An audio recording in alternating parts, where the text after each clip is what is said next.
Josh from soccerreviewsforyou.com, bringing you a playtest review video of the all-new Nike TechCraft pack. Now the way this is going to work is we're going to do the standard playtest thing, so you guys are going to watch me screw around with the ball and take some shots in all the different shoes for a few minutes, and then we're going to get into specific details. We're going to talk about each individual model. I'm going to tell you about the important things that I think you should know, and of course I'm going to share my opinions on each individual shoe along the way, and hopefully make your buying decision, if you are planning on picking up one of the new TechCraft models, that much easier. Now we're going to be talking exclusively about the top end models within the lineup, and that does not include the Nike Tiempo Legend 5, and that's because the TechCraft Legend 5 is the same as every model before it in all of the different colorways. They haven't changed a thing. It's essentially just a colorway variation of the Legend 5. So if you want more details on that particular shoe, there are plenty of reviews on my channel if you just want to do a quick search. So what we are going to be covering in this video are the other 6 high-end models in the TechCraft pack. That includes the Mercurial Superfly 4,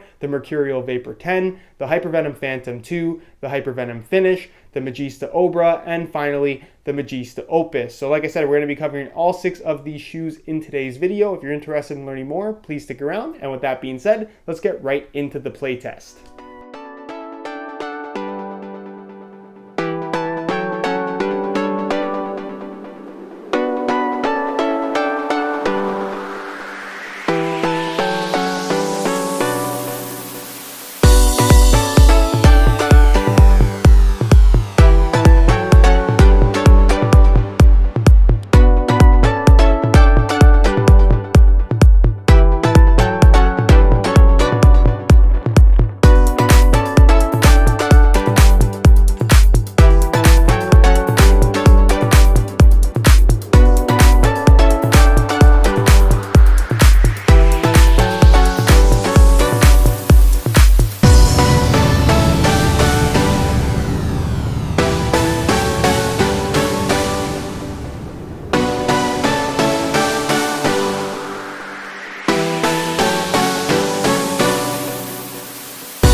So before we get into the specifics on each model within the TechCraft line, I want to answer 3 common and important questions that apply to every single model within this new TechCraft pack. The first question is this: which is better, the synthetic or leather TechCraft variation of the same shoe? Simple answer to that question is one is not better than the other. One is not going to put you at an advantage or disadvantage. It really is just a difference in feel. So it really depends on what your preferences are when it comes to feel, fit, and general touch on the ball. Because like I said, that is what the difference is between a synthetic and leather variation of the same shoe. So again, it's really up to you to determine what you're going to like best. Everyone has different preferences. Some may prefer leather, some may prefer synthetic, and that's something that hopefully I'm going to be able to clarify for you a little bit better in this video, so please stick around. Second, very common and important question is, are these shoes going to stretch, since they do feature natural leather uppers? And the answer to that question is yes,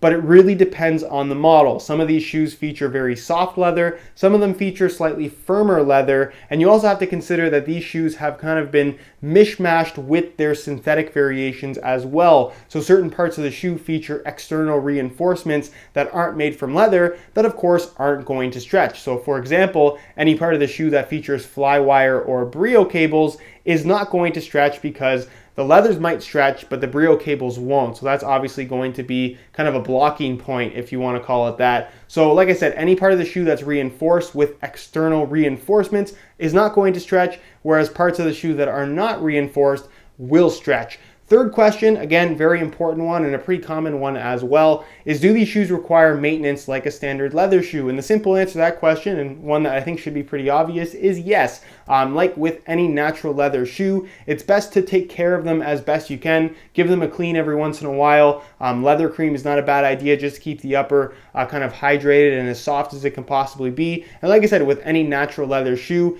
it's good to maintain them as best you can to keep them in optimal condition. So if you guys want to watch a video on how to care for a leather shoe, if you perhaps don't know, I'll leave an annotation on screen. You can go ahead and check that out. So with all three of those questions answered, let's get into the specifics of each individual model. To start things off, let's talk about the TechCraft Superfly 4. Now this, of course, does feature a leather upper. All the black area on the shoe is made from a very thin, very premium, and extremely soft kangaroo leather that gets even softer once you break them in. As far as the fit of the shoe is concerned, they fit pretty much the same as a standard pair of Superflies. It's the exact same shape since it is, of course, on the same outsole. But you're going to find that this upper is a lot more flexible from right out of the box, and especially after a couple hours of wear time in comparison to the standard Superfly 4. That is a little bit thinner and a little bit stiffer as well. As far as stretching is concerned, you'll get some stretch in the forefoot and toe box area, but the midfoot, because of all those brio cables,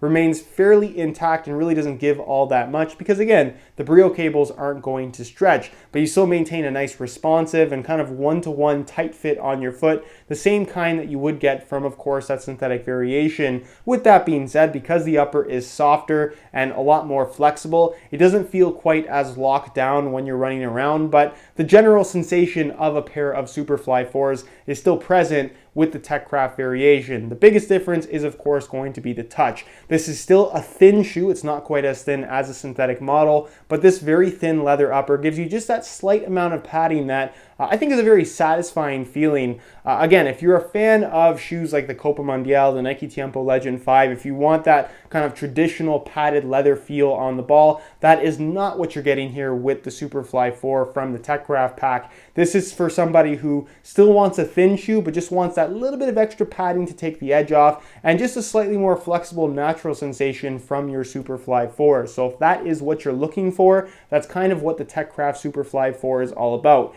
Personally, I prefer the TechCraft one over the synthetic upper variation, but I'm more of a leather fan, so that shouldn't be too surprising to most of you guys who follow the channel regularly. I don't think it's better or worse, I just think it's a little bit different. If you want something softer and more natural feeling, go for the TechCraft model. If you want something that feels tighter on your foot and is more responsive as well, and also has a thinner touch on the ball, the regular synthetic Superfly 4 is definitely what you should consider. Next, we have the TechCraft Nike Magista Oboro, which honestly is pretty straightforward in terms of how it feels. This is a standard Magista Oboro with an extra layer of leather on the surface of the upper. How does this impact the feel? When the shoe's on your feet, it doesn't feel any different at all in comparison to a standard pair of Oboros. And in terms of touch on the ball, you're going to find that you get a slightly more padded sensation because of that extra layer of material. Is it drastically different from a standard pair of Oboros? Not really. I like that you have that natural leather grain finish on the surface that to me just gives the shoe a more natural sensation,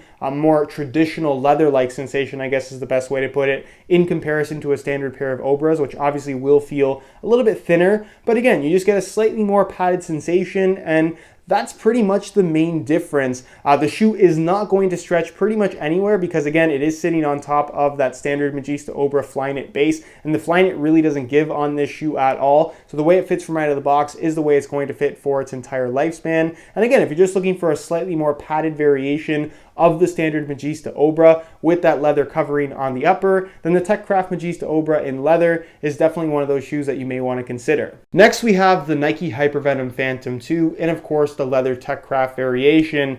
And I was expecting these to feel a lot different in comparison to the standard synthetic model. And the honest truth is they don't actually feel that much different. The major difference that you're going to notice is that the upper is slightly more flexible on this particular shoe versus the standard Nike skin upper that you get with the synthetic model. But other than that, it still is by far the most rigid out of the entire TechCraft pack. The Flywire cables do a really good job of locking your foot in place. It doesn't feel any less responsive really in comparison to the synthetic model as well, which I guess is kind of a good thing. And in regards to touch on the ball, you could argue that it does feel a little bit more padded and slightly thicker than the synthetic model, but for the most part, this leather is a lot more firm and just a lot less padded in general in comparison to every other model in the TechCraft line. So if you want a slightly softer, slightly more padded touch on the ball from your Hypervenom Phantom 2, then I can recommend the TechCraft variation. Again, because it is a firmer material, you're really not going to get too much stretch out of the upper. The way it fits from right out of the box is the way it's going to feel for its entire lifespan. And again, in comparison to the synthetic model, the difference in feel is actually pretty minimal. Next, we have the TechCraft Nike Mercurial Vapor 10, which is probably my favorite shoe of the entire pack. Now, with the standard synthetic Vapor 10, what you're getting is really the best of the best when it comes to a shoe that provides a barefoot feel, is extremely responsive, is very lightweight, and also has that nice, tight, kind of secure one-to-one sensation. It's one of the best thin synthetic lightweight shoes that money can buy at the moment, and is one of those shoes that is very much overlooked because of the Superfly 4. If you want that traditional Mercurial experience, Vapor 10, definitely the way to go. In the case of the TechCraft variation, it features a thin, very soft, very premium feeling kangaroo leather upper with none of the reinforcements that you would get on the synthetic model. So the end result is honestly a shoe that probably doesn't perform as well. It's not as responsive, it's not quite as light, it doesn't have that same ultra tight one-to-one sensation because the leather upper will stretch after some wear time. But what it does offer is the sensation of wearing a leather vapor, which is something that a lot of us have wanted for quite some time now, and an experience that actually feels really, really good. It's still a thin shoe. It definitely doesn't have that traditional padded feel on the ball. The leather is quite thin and very soft, so it moves naturally with your foot. And when you do make contact with the ball, like I said, it is definitely more of a barefoot feel than anything, but with that extra softness that you obviously would not get from the standard synthetic model. It does stretch. Pretty much all parts of the shoe that are made from leather will stretch because there isn't really any internal reinforcement, which is a good and bad thing. I think the shoe could have benefited from some kind of an internal support cage, at least through the midfoot, but they haven't implemented that whatsoever. So it does stretch pretty freely. Not to the point where if you have extremely wide feet, this is a good option for you, but if you fit into standard Mercurial models, you're not going to have any issues with this shoe. But again, keep in mind, it isn't going to provide that same kind of locked in one-to-one responsive sensation when you're making those quick cuts and changes of direction, especially once they've kind of been given that time to stretch. This is really, in my opinion, the highlight of the pack because it gives you that combination of kind of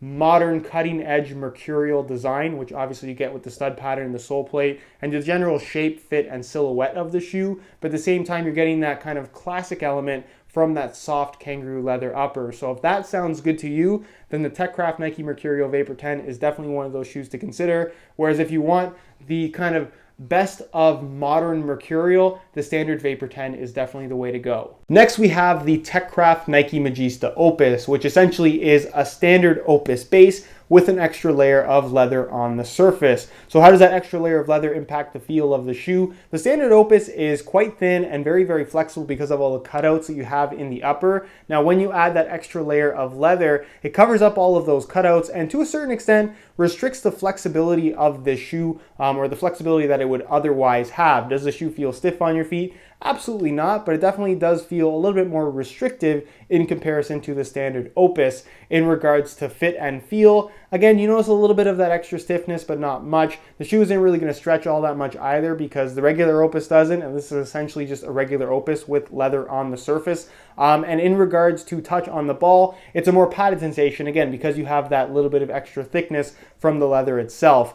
Is it thick? Absolutely not. I would say that out of the entire TechCraft pack, it's probably closest to the Nike Tiempo Legend 5, which I still think is a softer, more padded sensation on the ball. So if that's what you're looking for, Legend 5 is definitely the way to go. But if you're looking for something that is somewhat reminiscent of, let's say, the CTR 360 Maestri 3, the previous model that this shoe kind of replaced, instead of having that really thin sensation that you get from the Opus, you can have a slightly more padded sensation like you got from the Maestri 3 from the TechCraft Magista Opus. Hopefully that makes some sense. But again, if you're looking for something that is slightly more padded, but at the same time not quite as padded as the Nike Tiempo Legend 5, then the TechCraft Magista Opus is definitely one of those shoes that you should consider. Finally, we have the TechCraft Hypervenom Finish, which is probably my second favorite of the pack. Now this shoe is different from the Hypervenom Phantom 2 TechCraft variation, that the leather is more padded, a little bit thicker, and a lot softer, I would argue, as well. It still has the flywire reinforcement on the lateral and medial side,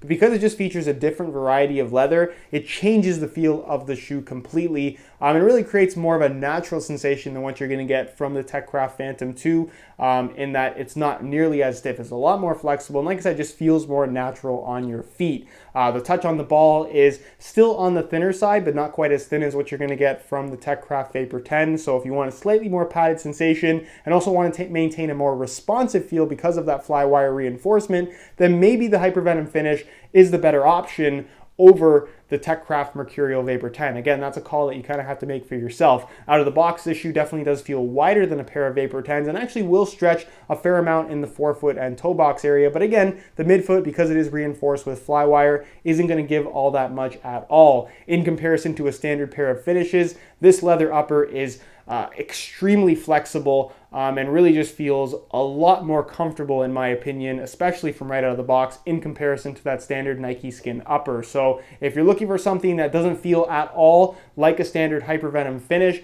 you want something that's more natural, more flexible, and provides a more cushioned, soft touch on the ball, then the TechCraft Hypervenom Finish is definitely the better option over a standard synthetic model. Whereas if you want something that's going to be thinner, provide more of a barefoot touch on the ball, and just be a lot firmer and more responsive, the synthetic finish is definitely the way to go. All right, guys, that is it for my playtest review of the entire Nike TechCraft pack. Hopefully you found this helpful. If you did, be sure to support the video with a like. If you have any questions at all, leave them down below in the comments as well, and I definitely will get an answer out to you. If you're interested in any of the products that you saw in today's video, there will be links to the review pages for all of these shoes down below in the description. If you click to those review pages, you will find Buy It Now links with exclusive SR4U coupon codes where you'll be able to pick them up below their normal retail prices. If you aren't subscribed already, be sure to hit that subscribe button for daily videos on all the latest and greatest soccer gear. You can find all my social media information down below in the description as well. And other than that, guys, hope you enjoyed today's video, and as always, thanks for watching.